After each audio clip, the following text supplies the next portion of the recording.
எனக்கு என்ன சொல்றதுன்னே தெரியல. ரொம்ப வந்து சந்தோஷமா இருக்கேன். ஃபைனலி வந்து 10 ஹவர்ஸ் படம் வந்து பார்த்துட்டு வந்துட்டேன்.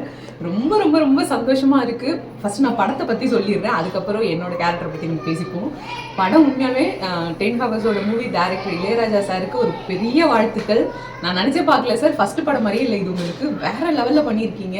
ஸ்க்ரீன் பிளே ஆகட்டும், அதுக்கப்புறம் இந்த ஃபைட் சீனு. இதில் மெயினாக முக்கியமான விஷயம் என்ன தெரியுமா? ஒரு ஹீரோயின் இல்லாமல், ஒரு சாங் இல்லாமல், ஒரு சாங் கூட இல்லாமல் படம் இவ்வளோ இன்ட்ரெஸ்டடாக கண் கூட சிமிட்ட விடல. ஸ்டார்டிங்லேருந்து எண்டிங் வரையும் அவ்வளோ ஒரு த்ரில்லராக அடுத்து என்ன அடுத்து என்ன அடுத்து என்னன்ற மாதிரி சிபி சார் வந்து வேற லெவலில் மாஸ் பர்ஃபார்மன்ஸ் பண்ணியிருக்காங்க. ஸோ ரொம்ப சூப்பராக இருந்துச்சு சார். த்ரில்லர் படம் அப்படின்னு சொல்கிறது பெரிய விஷயம் இல்லை. அது வந்து அந்த படம் ஃபுல்லாகவே எவ்வளோ த்ரில்லிங்காக கொண்டு போகிறாங்க, போர் அடிக்காமல் அப்படிங்கிறது. அதுவும் இதில் பாட்டு கூட இல்லாமல் அவ்வளோ சூப்பராக கொண்டு போயிருக்காங்க. அண்ட் ஃபைனலாக கிளைமேக்ஸில் வந்து ஒரு மெசேஜ் வந்து சொல்லியிருந்தாங்க. அது நான் சுத்தமாக எக்ஸ்பெக்ட் பண்ணவே இல்லை. சூப்பராக வந்து ஒரு மெசேஜும் கொடுத்துருக்காங்க. கண்டிப்பாக எல்லாரும் போய் தேட்டரில் வந்து 10 ஹவர்ஸ் மூவி வந்து பார்க்கணும். பார்த்துட்டு உங்களோட கருத்துக்களை வந்து சொல்லணும். அண்ட் ஃபைனலி இப்போ என்னோட கேரக்டருக்கு வரலாம். நான் வந்து லாஸ்ட் இயர் வந்து ஹிட்லிஸ்ட்டில் ஒரு சின்ன ஒரு செகண்டுக்கு வந்த ஒரு ஃப்ரேம்கே வந்து என்னை அவ்வளோ பேர் கொண்டாடினீங்க. அவ்வளோ பேர் வந்து எனக்கு டேக் பண்ணி அதை வந்து ஷேர் பண்ணிக்கிட்டே இருந்தீங்க.